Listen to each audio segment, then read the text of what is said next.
Well, hello there everyone, my name is Amy, this is The Opinionated Woman, and welcome to Crafty Reads, the series where I craft something and we talk about the last 5 books that I've read. Today I am making a dishcloth using the lemon peel stitch because if you haven't seen on my social media, I've started a small crochet company called Real Gay Crochet. I'm filming a vlog setting up the business at the moment, so if you want to see that, subscribe to keep an eye out for it. But yeah, I'm working on exactly what products I'm going to be offering and things like that. I'm very, very close to launching. If you want to follow me on Instagram, my Real Gay Crochet Instagram is linked down below. And yeah, I'm very excited about it. And I realized that cloths are a great thing to do because I keep on using like horrible plastic. Hugo, if you knock my tripod, I'm going to be mad, bro. What do you want? You're being weird. I keep using horrible plastic sponges that I just keep throwing away once they start to deteriorate, and these cotton cloths are way more durable and don't contain plastic and things like that. So I'm hoping to sell these as a little pack of 3. So if you're interested, yeah, go check that down below. My website also might be linked down there. It hasn't officially launched, but it is up and running. So if you want to get in there before the official launch, you can do that, depending on when this video comes out. But other than that, okay, let's get down to the books. The first book is one that is actually for that vlog that I mentioned in the last episode of Crafty Reads. I didn't realize that I would be filming another episode of Crafty Reads before that vlog came out. So I'm not going to tell you too much about this, but this is Wild Beauty by McLemore. And now that's the 3rd book in the series. So if you in the vlog, so if you want to go back and see the other 2 that are in the vlog and guess down below what the theme is, I will give you 10 points if you can figure out what the theme is of this vlog. So I'm just going to tell you a little overview. Spoiler, fucking love this book. It's so incredible. Holy moly, I love it so much. This book is following the Nomobiles family, and they live on a property called La Pradera that is run by the Breyer family. And the Nomobiles women are not able to leave the property permanently, and they are magical. They can produce flowers. They can like put their hands into the earth and grow flowers. But they have this sort of curse on their family. Every generation there are 5 women born, and every one of them who falls in love, the person who they fall in love with ends up disappearing. And at the beginning of the book, all 5 girls are in love with the same woman, and they want to protect her, so they do like a protection ritual. And during this protection ritual, or after the protection ritual, a man appears in their garden, and he doesn't know who he is, they don't know who he is, and they take him in, and all they know is that he's from the past. And I'm not going to tell you any more than that. You're going to go have to check out that vlog, so yet again, subscribe if you want to see that.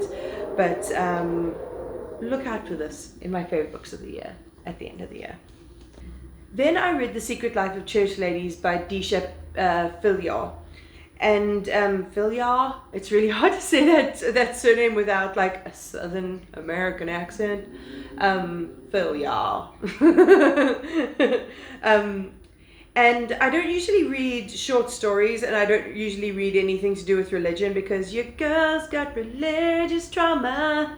From growing up in a Catholic school. But Books and Lala was talking about this quite a lot, and she spoke very highly of it, so I decided to give it a go because it's a really quick audiobook.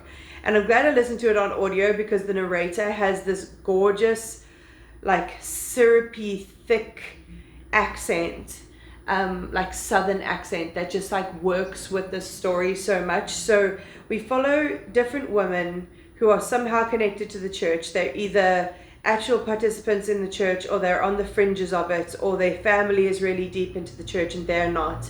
and we follow maybe 5 or 6 different stories. They're not linked or anything. And even though they were short stories, I did feel fulfilled by them. That's a lot of the time when I feel like it could be expanded upon. And I thought this one was really well executed. For example, one of the stories, the main character's mother is having an affair with their pastor, and she always bakes him peach cobbler, and she doesn't let her eat peach cobbler, and then all the while she's falling in love with said pastor's son.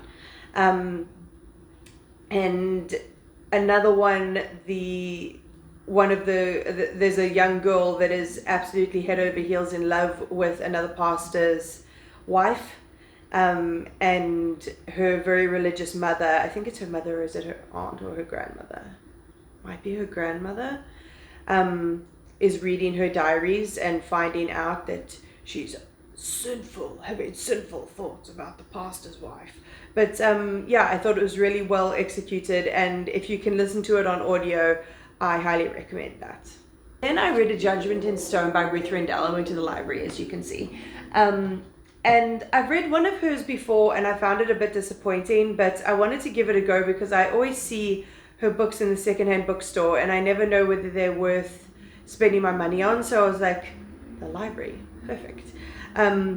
So I looked online, and this is the one that everybody recommended. So A Judgement in Stone it's weird because it's not a thriller, it's more of a mystery, but it's also not a mystery because from the very first sentence you know what's happened, and then you go back and you work up to that event, but it sort of just like builds tension as we go, which is really interesting. It was a really like cool structure for a book that I found. Don't you love this color? So pretty. And so we're following, what is her name? Eunice Parchment.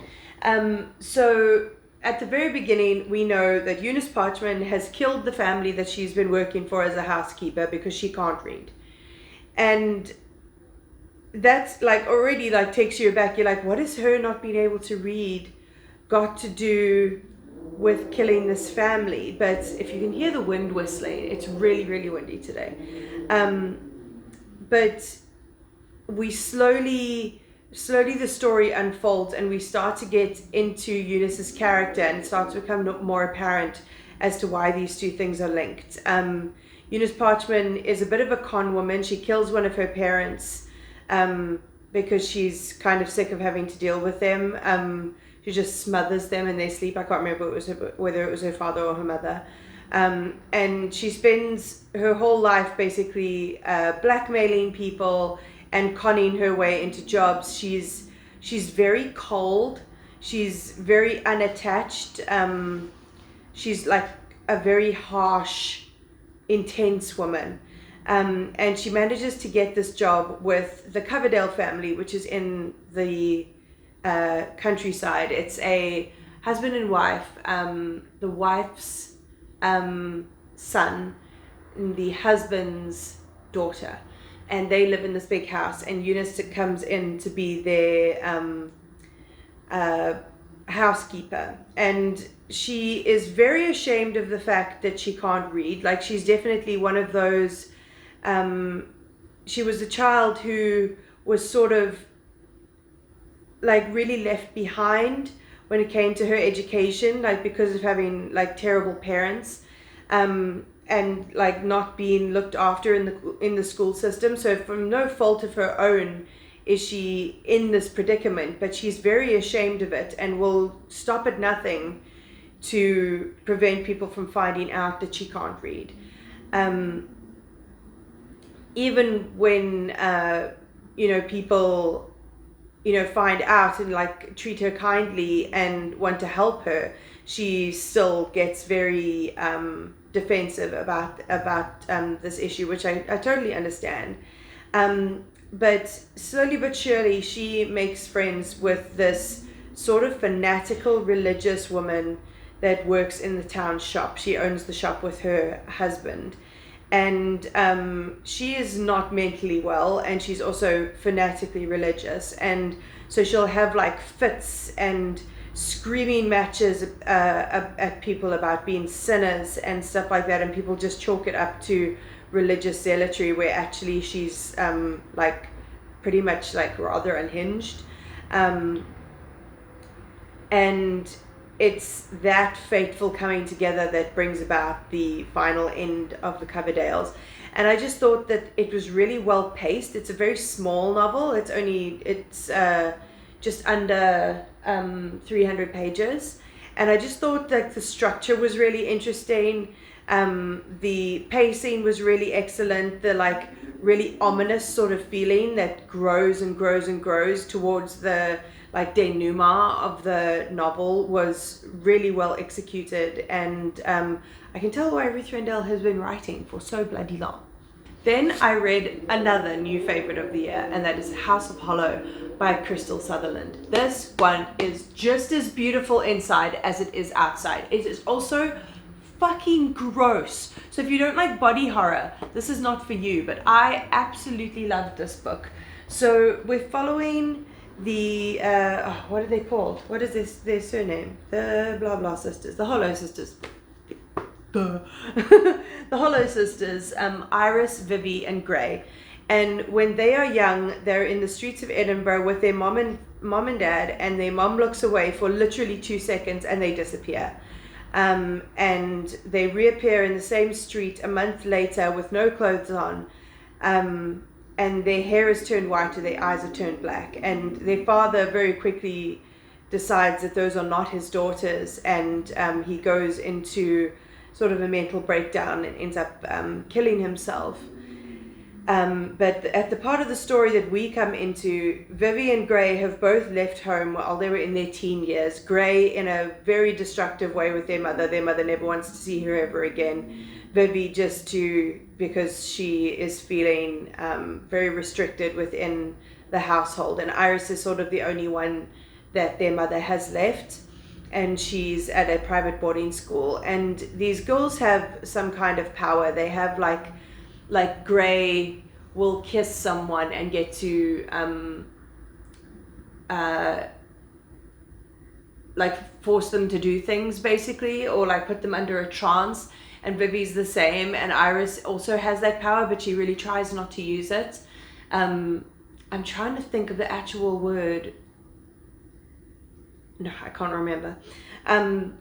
But so they come back with these strange powers, and Vivi is at school, Iris is at school, and Vivi gets hold of her and says, Gray and I are going to be in town. You have to come and see me. And so Iris goes to meet up with Vivi. She doesn't tell her mom that Gray is going to be there because she's been forbidden from being around Gray. But Gray never shows up, and they try and get hold of her, and they can't get hold of her. They go to her apartment, they can't find her. They go seek out her boyfriend. He doesn't know where she is. And so they need to go and find her, and they realize that they are being chased by this entity, this tall, skinny man with a bull's head skull on his head. And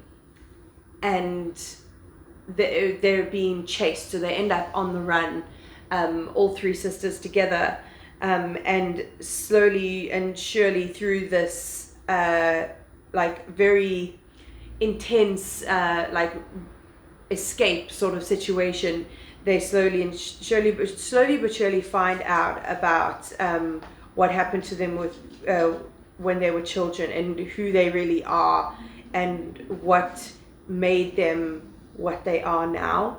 And there's a lot of body horror in this. They've got these scars here that are like half moon shaped. All three sisters came back with that scar shape, and at one point Iris scratches at it because she can feel something hard underneath the skin, and she scratches at it and ants start coming out. Disgusting.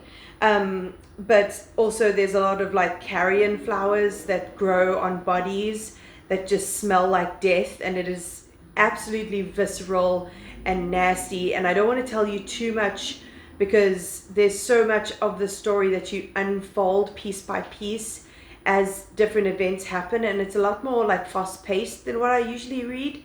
But I just thought it was so excellently done, and I'm so glad that I found this at the library. I don't know how long it would have taken me to get to this book otherwise, but it was worth every second, and it had me absolutely gripped. And oh, my pile of books is falling. Stay up there. And now for the final installment in the list of in the 3 like favorites in this Crafty Reads. This is a very successful Crafty Reads because there are 3 favorites of the year in this, and that last one is 30,000 Bottles of Wine and a Pig Called Helga by Todd Alexander. This is a memoir. As you know, I'm on my memoir kick this year, and my mom recommended this one to me, and it was absolutely hilarious. If you like James Herriot, those like sort of memoirs about a small town vet, if you like that kind of vibe, then you'll definitely like this book. So this is following a gay couple, Todd Alexander and his partner, who decide to buy a piece of land in the Hunter Valley in Australia, and leave their corporate jobs behind and start up like an accommodation place on like a little farm sort of setup. They've got an olive grove, they've got a vineyard, they've got a little lake on their property, and they're looking to build a couple of villas that people can come and stay at. And they're looking at, they start looking into what they can do with their olive harvest, where they can make it into oil or sell the olives themselves, or harvesting the grapes and working with a local vineyard to get it into to make it into wine, and then they start buying animals. They have peacocks, they have chickens, or chooks as they call them, freaking Australians, and oh Hugo, that's a big sigh, my boy. They get goats, they get chickens, they get pigs, they get peacocks. They have a little garden. At one point, a kangaroo dies in their in their lake, and they have to go out on a little boat and go get it out. And like, it's 2 men that are not used to dealing with like dead stuff, having to deal with this kangaroo that's like disintegrating in their hands, and it is so funny. This book is so funny. There's like a lot of heart to it, and like a lot of like tender moments, but overall it's just a really entertaining read. I mean, at one point he decides, he gets like really into like the whole farm to table sort of nose to tail cooking kind of idea. So he decides that he wants to get some pigs to raise for meat, and then promptly absolutely falls in love with these pigs, even though they are absolute terrors. And then he becomes a vegan. So this book is just highly entertaining, and I was very excited to find out that there's another one. My mom's listening to it at the moment, and I would love to read that soon, because this was absolutely hilarious and just gave me all of the fun. It was just a fun, rompy, true to life, like kind of 2 idiots not knowing what's going on, figuring out their life and creating this beautiful life for themselves in a completely unexpected place that they expected to end up in. So yeah, I absolutely loved it, and I can't wait to read the second one. And that is all. I fully intended to write down every time I did a row on here, but I didn't, so I'm gonna have to do that on the next one. Just so that I have a standard of how big these cloths are going to be. But yeah, those are all the books. I had a freaking whale of a time reading these. I couldn't have asked for better to have 3 new favorites on my list from this setup. So yeah, that is all I have for you today. As I said, my crochet business, my crochet Instagram, my normal Instagram, TikTok, all of that kind of stuff, along with my Kofi link, which is a one-time tip jar if you ever want to support my channel, it'll all be down below. But other than that, like, comment, subscribe, all of that fun stuff, and I'll check you next time.